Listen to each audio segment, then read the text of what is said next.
In this lesson, we'll talk about how to animate our object, how to animate different properties of our objects. Okay, inside of After Effects or any other computer software like 3D Max, like Cinema 4D, or anything else in animation, there's something called keyframes.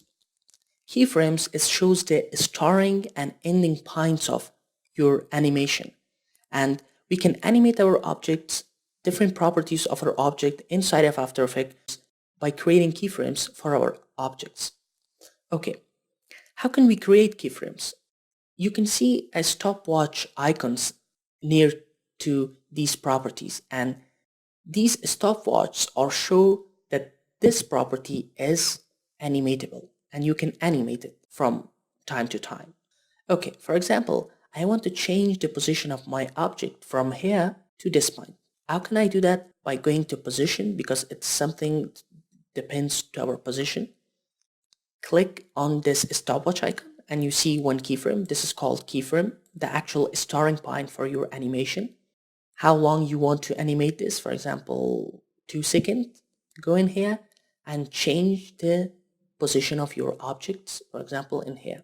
Once you change, you see that it shows the ending point of your animation.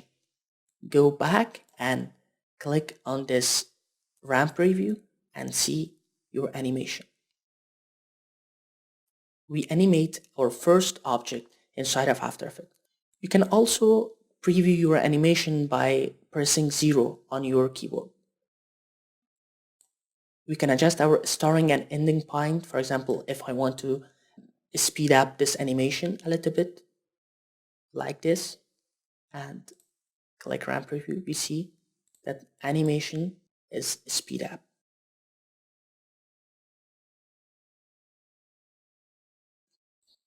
And also one thing important that I have to mention, that you can zoom in and zoom out inside of your timeline by clicking in here.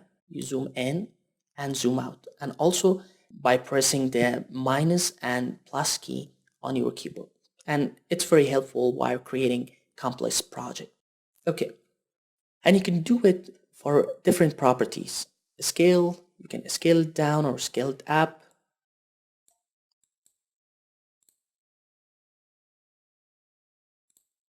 You see, and also for opacity, in this point the opacity is 0, and click on the stopwatch, going to your ending point and change the opacity from 0 to 100 and see what we created.